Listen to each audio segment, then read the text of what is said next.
ఆయన హాయ్. ఇటీవల ఏవైతే ఇల్లీగల్ చర్చెస్ ఏవైతే కట్టడం జరిగిందో ఆంధ్రాలో మొన్న అయిన ఏదైతే ఇష్యూ పట్టిందో సో దాంట్లోనే ఏవైతే ఇల్లీగల్ కట్టారో అన్ని తీసారు.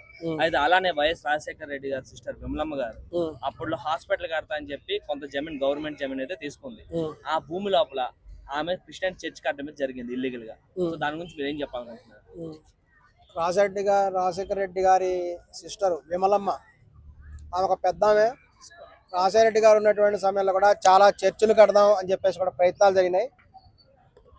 ఆ సమయంలో మనది ప్రజాస్వామ్య దేశం కాబట్టి, లౌకిక దేశం కాబట్టి వాళ్ళందరికి కూడా అవకాశం ఇవ్వడం జరిగింది. కానీ విమలమ్మ గారు ఒక హాస్పిటల్ కడతాను అని కూడా చెప్పి తను ప్రభుత్వం దగ్గర నుంచి కూడా స్థలం తీసుకోవడం జరిగింది. కానీ తర్వాత కాలంలో ఆమె హాస్పిటల్ కట్టకుండా కూడా అక్కడ చర్చి కట్టేసింది. మరి చర్చ్ ఎందుకు కట్టింది? ఆమె చర్చి కట్టడానికి ఆమెకు పర్మిషన్ ఎవరు ఇచ్చారంటే పర్మిషన్ ఏమి లేదు, ఇల్లీగల్. మరి ఇప్పుడు ఇల్లీగల్ చర్చిలు అన్నీ కూడా తీసేయాలంటారు కదా. మరి రఘురామకృష్ణరాజు గారు ఏం చేస్తున్నారు?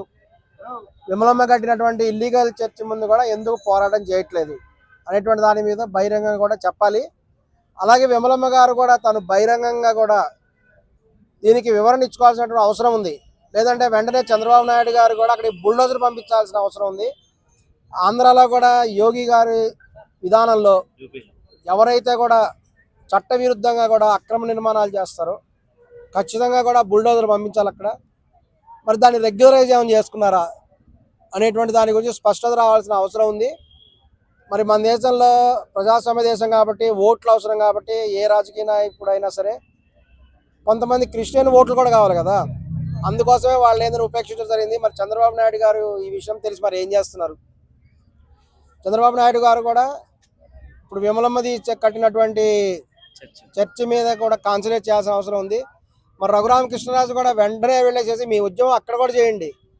మరి చాలా అక్రమ నిర్మాణాలు అని చెప్పేసి కొన్ని చర్చలన్నీ మీ నియోజకవర్గంలో చేస్తున్నారు కదా. మీకు నిజంగా కూడా అంత దైవభక్తి కనుక ఉంటే దమ్ముంటే వెళ్ళి విమలమ్మ చర్చిని టచ్ చేయండి అని రఘురామకృష్ణరాజు గారికి కూడా చెప్తున్నాము.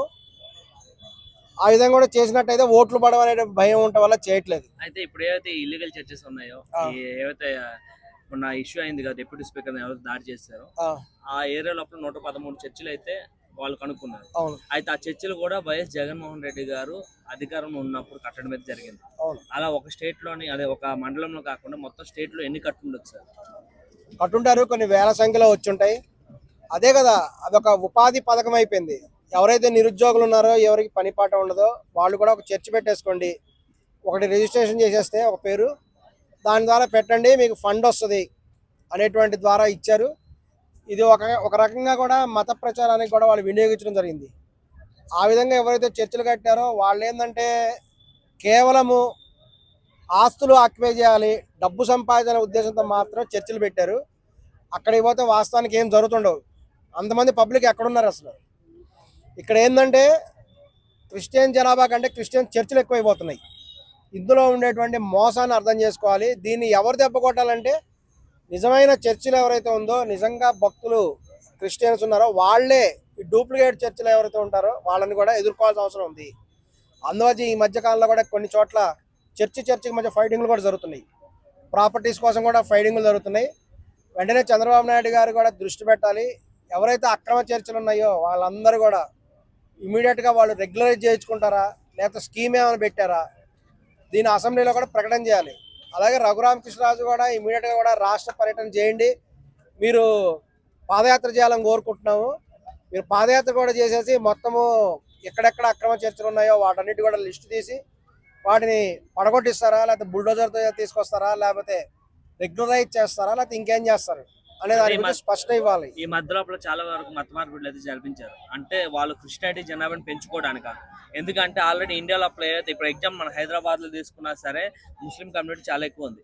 సో వాళ్ళు ఏంటంటే ఒక వర్గానికి ఎంఐఎం పార్టీకి లేదంటే కాంగ్రెస్ పార్టీకి మాత్రం ఓట్లు వేస్తే ఇంకే పార్టీకి కాదు. అలానే క్రిస్టియన్స్ మనం లాస్ట్ టైం చూసారు, క్రిస్టియన్స్ అందరూ జగన్ గారికి ఓటేసారు.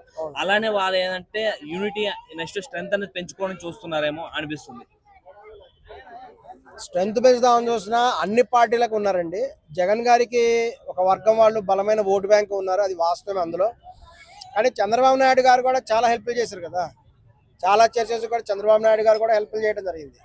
అదేవిధంగా సెంట్రల్ గవర్నమెంట్ నుంచి కూడా ఫండ్స్ వస్తాయి. కేవలం ఏంటంటే ఒక జగన్మోహన్ రెడ్డి గారు మాత్రమే, ఆయన క్రిస్టియన్ కాబట్టి అందరూ ఆయన ఎంకరేజ్ చేస్తూ అనుకుంటారు. మరి ఆయన ఈ మధ్య కాలంలో ఉగాది వేడుకలు కూడా ఆయన ఇంట్లోనే చేశారు. మరి రాజకీయ నాయకుడు ఏంటంటే అన్ని మతాలు ఓట్లు వేయాలి, అన్ని మతాల వాళ్ళు ఓట్లు వేస్తే ఎలక్షన్లో గెలుస్తారు. కాబట్టి ఈ విధమైనటువంటి టెక్నిక్ వాళ్ళు ఫాలో అవుతున్నారు. Thank you sir.